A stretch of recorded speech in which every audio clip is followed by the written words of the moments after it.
Wavesound Audiobooks presents an unabridged recording of Becoming Beth by Meredith Appleyard, narrated by Karyn O'Neill. Chapter 1. It had been a filthy day. Hot, even for mid-November. A relentless north wind had shifted topsoil from one barren paddock to the next.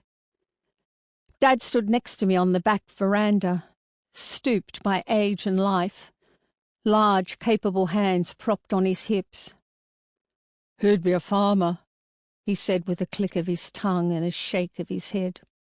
"Who would? Come inside and eat." "That time already? Feels like we've not long eaten lunch." "It's the third Monday of the month, Dad." "Ah, so it is, Beth. Early tea.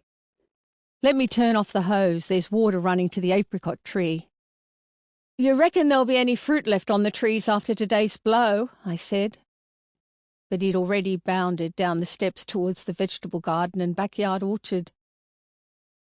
The house on the outskirts of Miners Ridge had a front veranda with a panoramic view over the town and a back fence that abutted farmland, stretching northwards as far as the eye could see.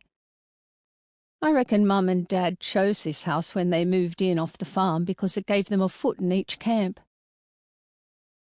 Mum had been dead 6 weeks. On the outside, Dad appeared to be coping remarkably well. I just felt numb. An automaton programmed to survive, but not to live. I went inside. The screen door clunked shut behind me. When I heard Dad washing his hands at the laundry tub, I put out the bread and took the salad from the fridge. The corned beef was already on the plates. "We'll have tomatoes by Christmas," he said, standing in the kitchen doorway, drying his hands on a scratchy old towel. "A break from those tasteless supermarket ones for a while." "Lovely," I said, and sliced the bread, the sound loud in the quiet kitchen.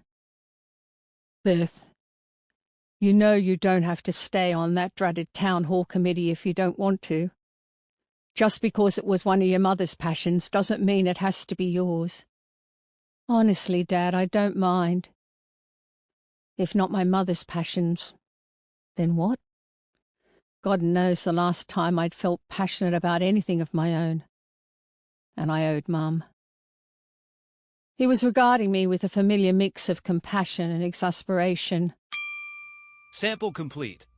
Ready to continue?